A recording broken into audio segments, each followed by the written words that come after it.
Like the Ellen situation. You know, people found out that Ellen was mean and all these people came out and said, Ellen's actually a fucking bitch. Whoa, I can't believe it. And she lost everything, fell apart, disappeared. Because people found out that this character that she was portraying in a half an hour on a television show is not really who she was. You know, but I had already known that because I had a buddy who worked for her. My buddy Greg, who was one of her writers, was like, she's a piece of shit. It's just people that get in those positions of power, and if their whole life they've been fucked with and picked on, and then all of a sudden they're in control, like, oh, now it's payback. There's a lot of those folks. That's what happened to Castro.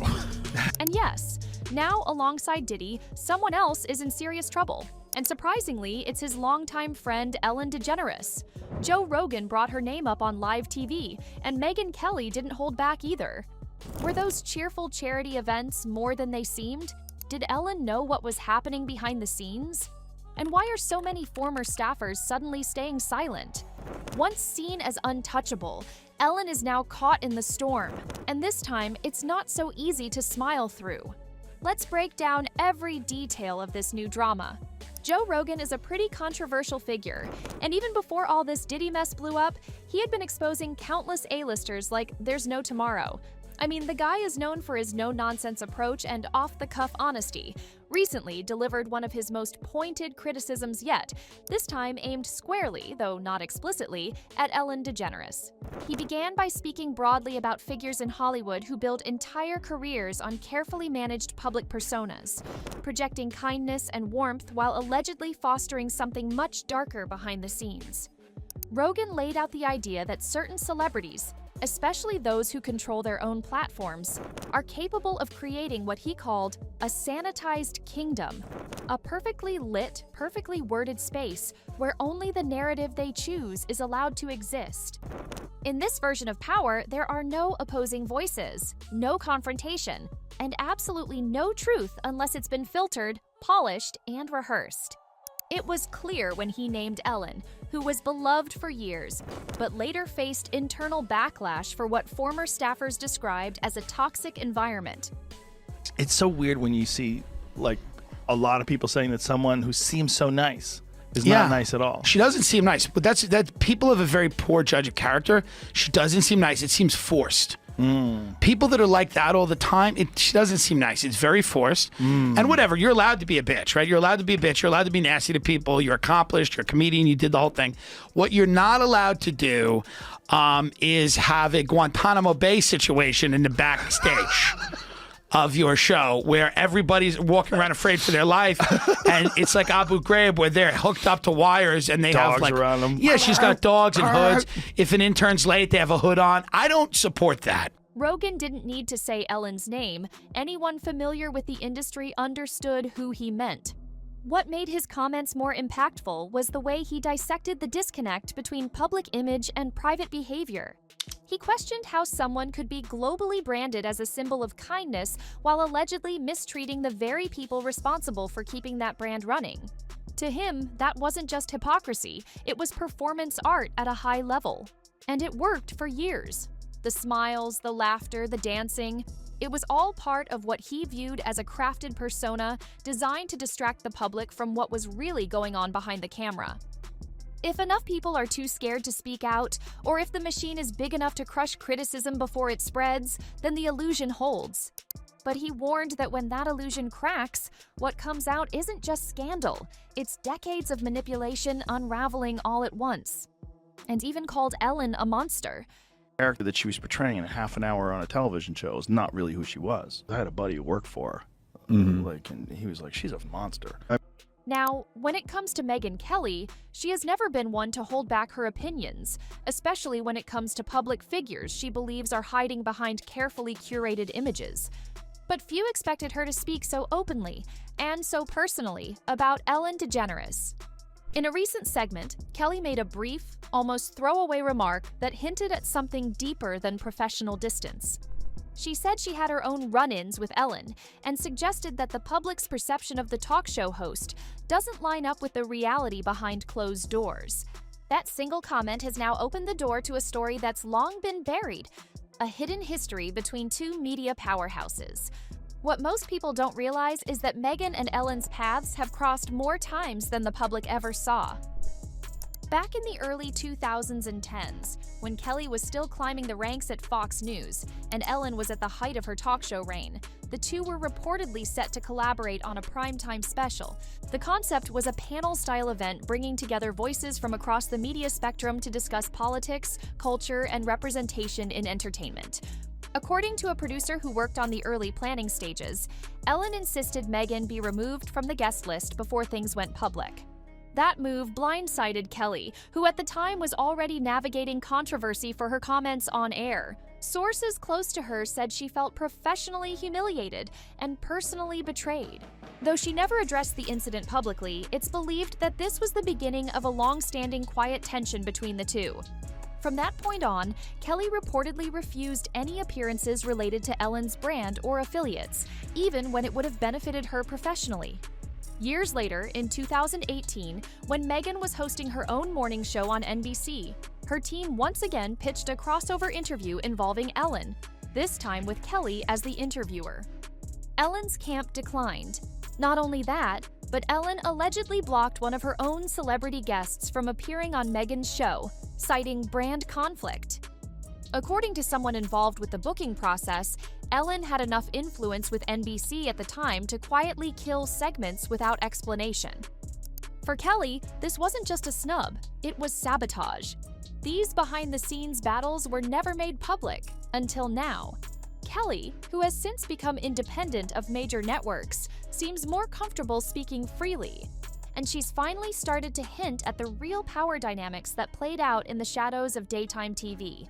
What makes this all the more interesting is that Megyn Kelly herself is no stranger to media controversy. But while her image has always been rooted in confrontation and hard takes, Ellen's brand was built on kindness and relatability. Now, when we talk about Ellen, there's always been a quiet rule in Hollywood: don't cross Ellen DeGeneres. For years, she was one of the most powerful names in daytime television. A single appearance on her show could launch a career, and a cold shoulder from her could quietly ruin one. Now, insiders are starting to talk, and what they're describing is a behind-the-scenes blacklist that may have kept dozens of celebrities, comedians, and media personalities off-screen and out of the spotlight. The alleged blacklist wasn't written down or publicly acknowledged, but its effects were very real. According to multiple sources familiar with the inner workings of the Ellen DeGeneres show, there were certain names you didn't bring up in meetings, certain guests who were permanently banned, and certain agents who knew better than even to suggest certain clients to even suggest certain clients. Some of the blacklisted individuals weren't necessarily enemies, they just didn't play by Ellen's rules. One former producer claimed that even A-list stars who declined to dance or who challenged Ellen during interviews would find themselves iced out for years. Guests were expected to play into the brand: fun, light, agreeable. If they didn't, if they pushed back, disagreed, or even asked questions Ellen didn't like, that was often the last time they were seen on her couch. One of the most widely whispered names on that list was Kathy Griffin. Insiders say Griffin's open criticism of Ellen's refusal to take political stances and her loyalty to problematic friends didn't sit well with the host. Griffin herself hinted in interviews that her attempts to reconcile were met with silence, suggesting she was quietly but effectively shut out. Another alleged entry on the list: comedians and personalities who had previous ties to controversy, but not necessarily scandal.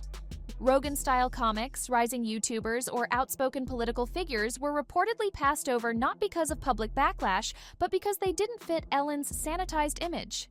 Even those who worked in adjacent media say the blacklist extended beyond just on-air appearances.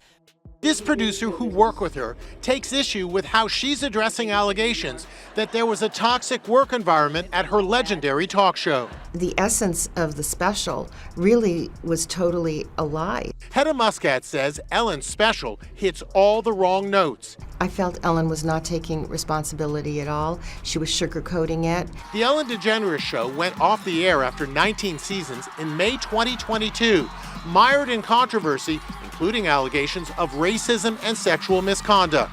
Ellen addressed the allegations back in 2020. And if I've ever let someone down, if I've ever hurt their feelings, I am so sorry for that. In the special, Ellen describes the work environment she remembers. It was a family to me. We had so much fun together at that show. We laughed all the time. We played games all the time. I felt it was not a family, it was an atmosphere of fear. Writers, producers, and creatives who crossed Ellen, even by accident, often found their names disappearing from meetings and pitch lists.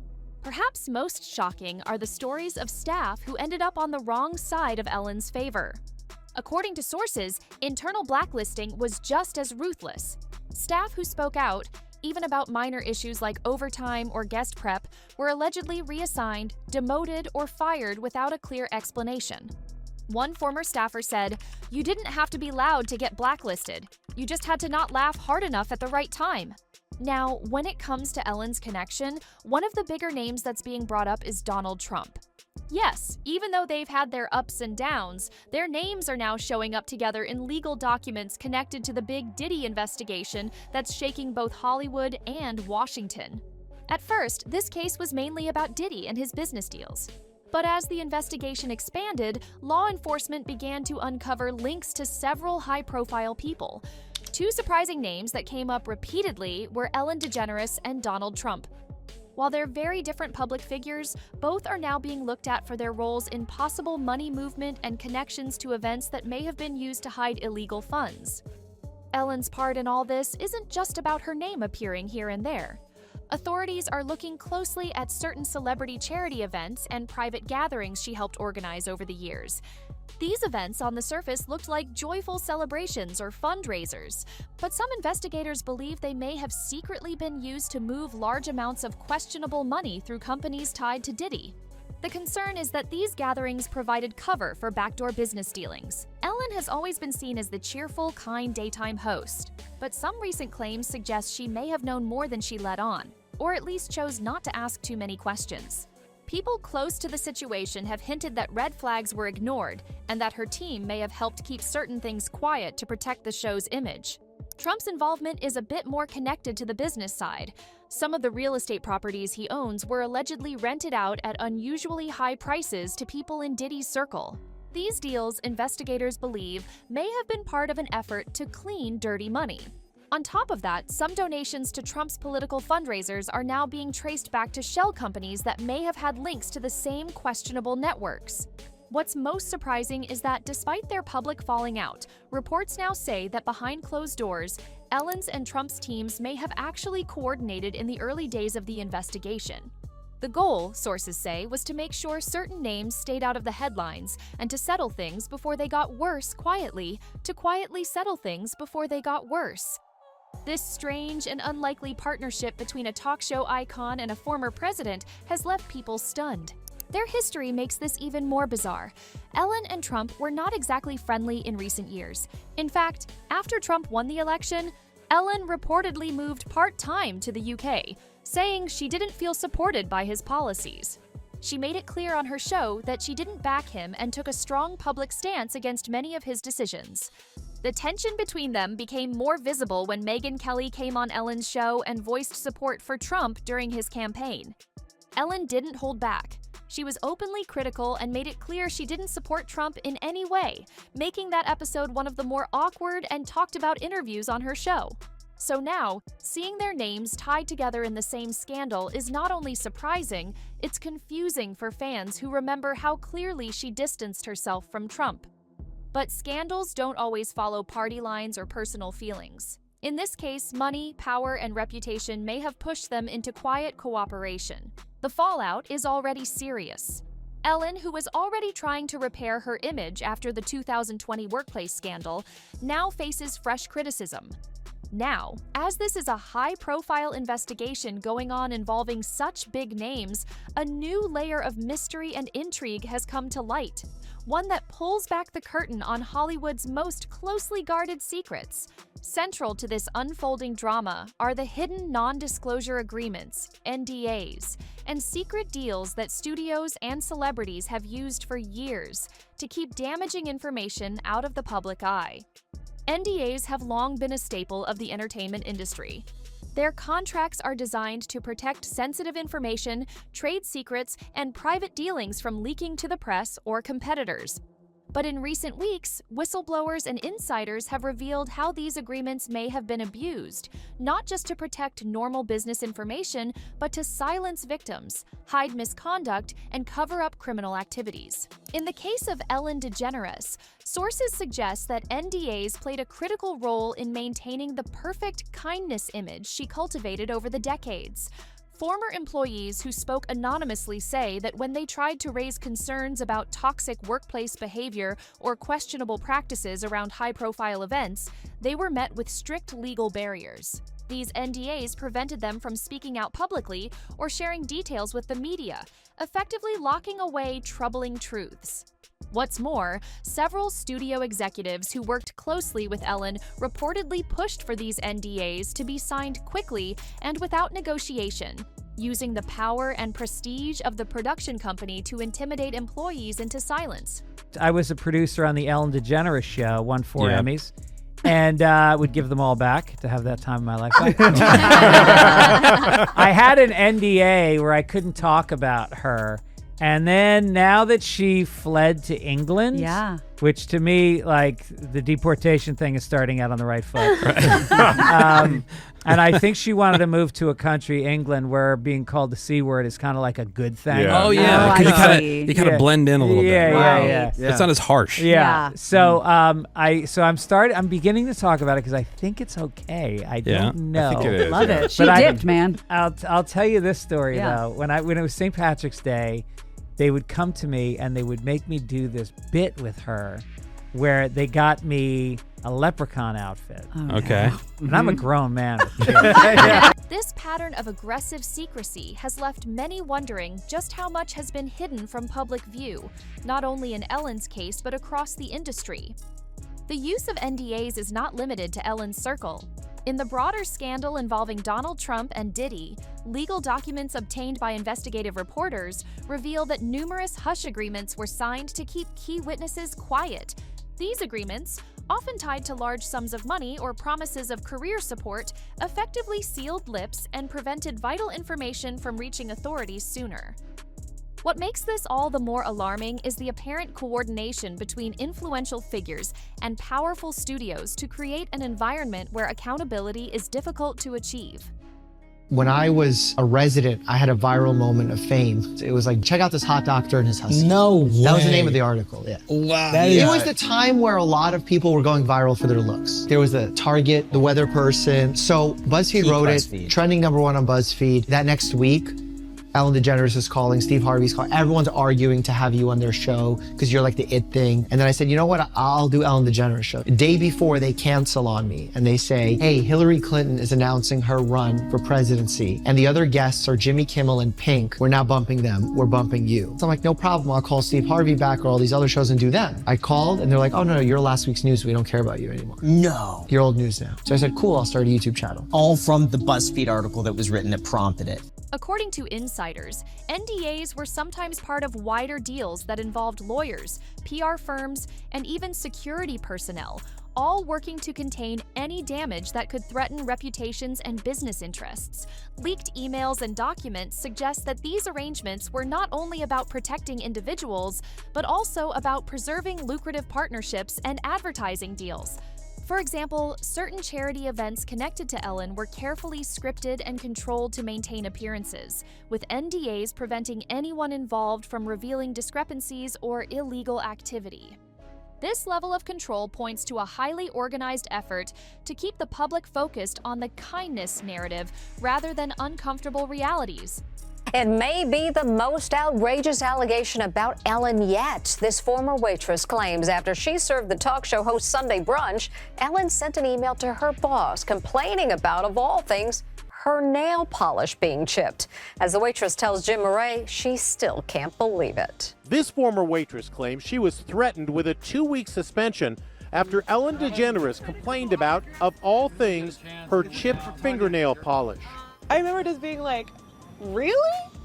Chris Ferris says it happened when Ellen and Portia de Rossi had Sunday brunch at the high-end vegan restaurant in West Hollywood where she was waiting tables. But a week later, Ferris says her boss got an email from the talk show queen. They're like, we have to talk to you. She emailed the owner of the restaurant and complained about your chip nail polish. What? And I was like, in some cases, witnesses who refused to sign NDAs or who tried to speak out anyway found themselves blacklisted or cut off from future opportunities in the industry. This kind of professional punishment raises serious ethical concerns and has sparked calls from advocacy groups for reforms to how NDAs are used. What's unfolding now could be a turning point for Hollywood and political circles alike. The combination of celebrity influence, political power, and legal secrecy has created a tangled web that many fear will be difficult to unravel. Yet, the growing number of leaks and whistleblower testimonies suggests that cracks are forming in the wall of silence. Lawyers involved in the ongoing investigations say that while NDAs can be legitimate tools for protecting privacy, they must never be used to shield criminal conduct or violate individuals' rights. Several legal experts have pointed out that courts are increasingly scrutinizing NDAs when there's evidence they are used to cover up harassment, discrimination, or illegal activity. This means some of the NDAs in the Ellen Trump-Diddy scandal could be declared invalid or unenforceable, opening the door to greater transparency. One of the major reasons why Ellen started to get all this hate is that after she faced serious allegations about her workplace environment in 2020, many wondered how such a beloved TV star could suddenly become the center of controversy. Ellen DeGeneres delivering a message we can all agree with. Be kind to one another. All her shows end the same way. Be kind to one another. Be kind to one another. Be kind to one another. Bye-bye. But Ellen is now facing a major PR problem following a BuzzFeed article that portrays the Queen of Nice as the Queen of Mean. People who work in the entertainment industry and who work in Hollywood have heard rumors for years about what people call a toxic work environment. Now, Warner Media, which owns and produces Ellen, has launched an internal investigation into the show. Former staffers who used to work at The Ellen Show are coming out of the woodwork sharing their stories. One makeup artist was quoted as saying that when he tried to make small talk with Ellen, she supposedly said, "Who do you think you are? Don't look at me." Comedian Kevin T. Porter says he heard whispers about Ellen for years on the comic circuit. Were you surprised by the sheer number of responses that you got? I actually was surprised by that, and especially the variety of different kinds of stories that perpetuated all those rumors and kind of hearsay about like, oh, Ellen is not quite as nice as she seems and she would appear. Behind the scenes, some voices started asking a bigger question. Did Disney, the giant company that had worked with Ellen for years, play a role in trying to cover up or soften these scandals? It's important to note that the Ellen DeGeneres show wasn't created by Disney. It was produced by Warner Brothers, but the show often aired on Disney-owned ABC stations and had strong ties to the network. Over the years, Disney worked closely with Ellen and even saw her as a valuable friend to the company. Her image fit well with Disney's brand of lighthearted, family-friendly entertainment. This relationship made it likely that Disney would want to support her during tough times. Disney has long been known for its family-friendly image and tight control over its brands. When Ellen's troubles surfaced, many people believed Disney would do everything possible to protect its reputation, and by extension, Ellen's. After all, even if they didn't create the show, it aired on their platforms and brought in millions of viewers every day. Losing that star power would have hurt Disney's bottom line. Several insiders suggested that Disney moved quickly to manage the situation quietly. Sources close to the matter say that once reports about Ellen's alleged toxic workplace started to spread, Disney's executives stepped in to handle the crisis with care. This included meeting with key staff, launching internal investigations, and carefully controlling what information reached the public. Big changes at The Ellen Show after multiple allegations that it was a toxic place to work. 3 top producers have now, quote, parted ways. But the horror stories keep coming. One guest on the show telling Inside Edition that she was told, whatever you do, don't be funnier than Ellen. She spoke with Jim Murray.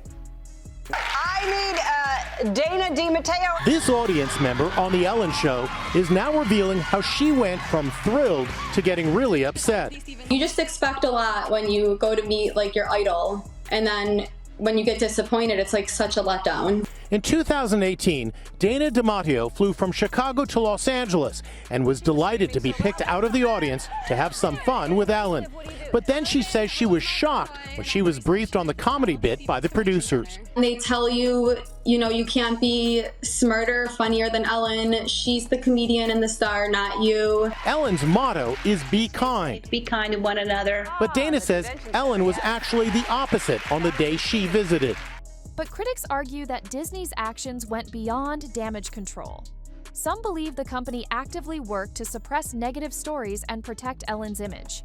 There were rumors that Disney pressured media outlets to tone down their coverage or avoid digging too deeply deep. In some cases, reports suggest that employees who spoke out were discouraged or even faced subtle threats about their future careers. So, what do you guys think? Let us know in the comments below and make sure to stick around for more.